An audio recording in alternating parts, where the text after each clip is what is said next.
You want to talk about a resilient group? We got one right here in this room, right now. And that's what it takes. It takes 4 quarters every game. This league is crazy. There's ups, there's downs, there's motions, but you find a way at the end.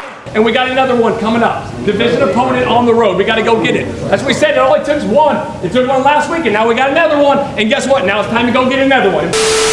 The Indianapolis Colts get a big dub at home against the Pittsburgh Steelers, winning 27-24. A lot of heroes with all these injuries that are piling up. A lot of heroes, backups came in and did what they needed to do to get the win. There are a few players that I would like to very much dive into, like stars of the game.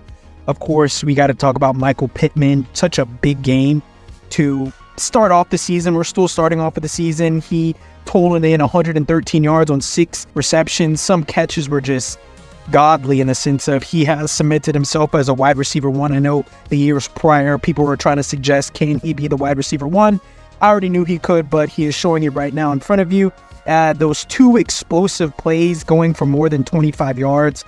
Joe Flacco is fighting him, as well as Anthony Richardson was able to find him for a big catch. Just big things, a big game against a really good defense, like a legit defense that the Steelers have. And so for the Colts offensively, Michael Pittman more specifically to turn up and do his thing, it was really good to see. And then Josh Downs, he's slowly turning into a little bit of a third down blanket.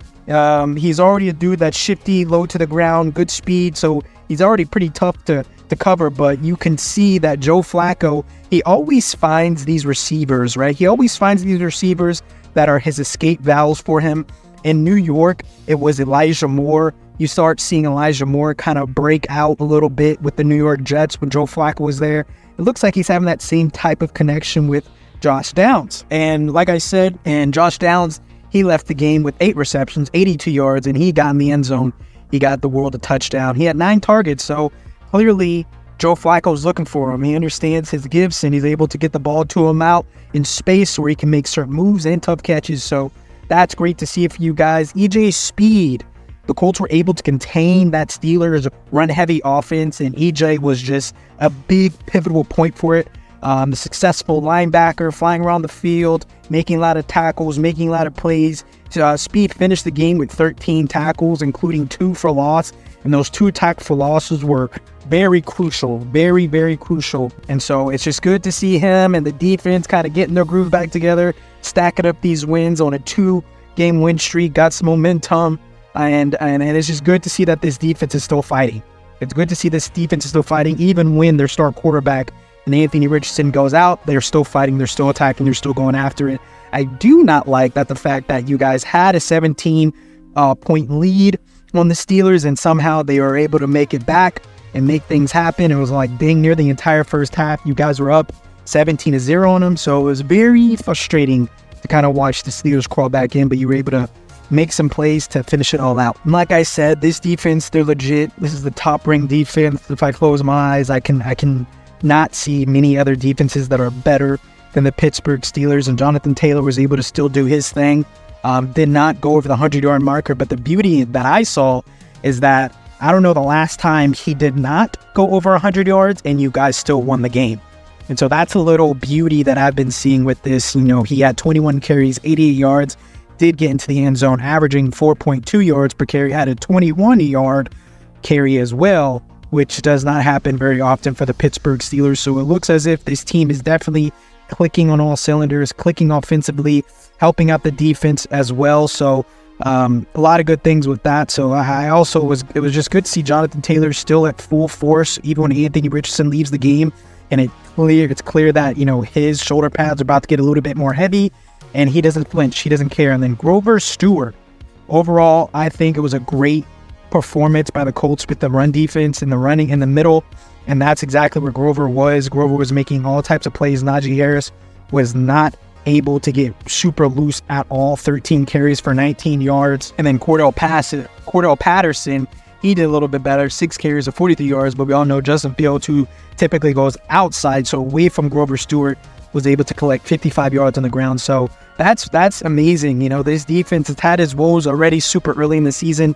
having these very disgusting displays defensively, and then having these last 2 games where everyone kind of bowed their neck and kind of performed and stopped talking, right? We talk all the time about the podcasters with EJ Speed and whatnot, but it's good that they're just kind of playing football right now. And so I love to see all that. And just in all, I think a few things that really helped you guys get the momentum that you guys had all up in that first half is that you guys decided to start early. You guys decided to have multi-touchdowns early, and you were drowning the Pittsburgh Steelers, making them panic, making them kind of out of their element. They like to run the ball more, so you guys forced them to put the ball in the air with that very early start. And having that early lead, it changed the flow of the game. And it forced the Steelers offense, like I said, that came into the game averaging 3.6 yards per rush and 6.9 yards per pass to play catch up.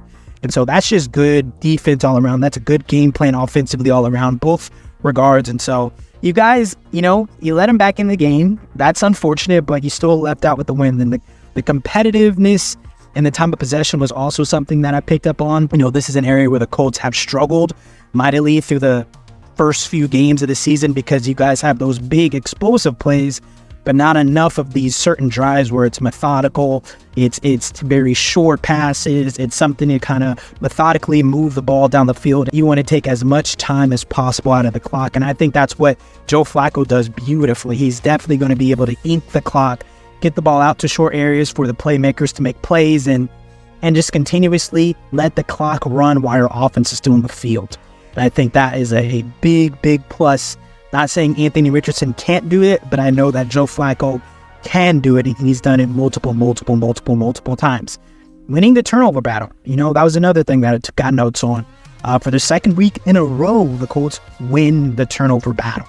So if you guys can continuously, limit mistakes and or, overcome your own offense's mistakes by the defense kind of blanketing them and getting the ball back to the offense, winning the turnover battle, it's very, very important. Now, the only thing I would say about winning the turnover battle is against the Pittsburgh Steelers, unfortunately, the offense was unable to score off any of the turnovers that the Colts did get, but it did take scoring opportunities away from Pittsburgh, right? So that's the beauty within all that. And to go over the run defense again, because it's so important, because all the Steelers do is run, and you guys stopped them. We all know that the Steelers want to run the ball. They need to run the ball to be successful, and still made an effort to do so with 30 attempts. Pittsburgh averaged about 4.1 yards per rush on the ground entering the game, and they were below the 4.0 mark for just about all of the game.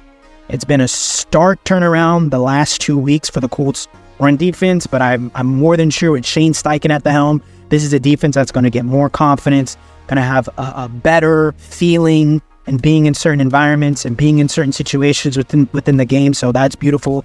The offensive line without Ryan Kelly and against a very good defensive front, the Colts offensive line held their own, averaging 4.2 yards per rush on their end and allowing only 2 sacks. So success starts with winning the line of scrimmage. This is something we all know. And so it's just really good when the offensive line is able to perform and step up and make some big efforts for the team to really go.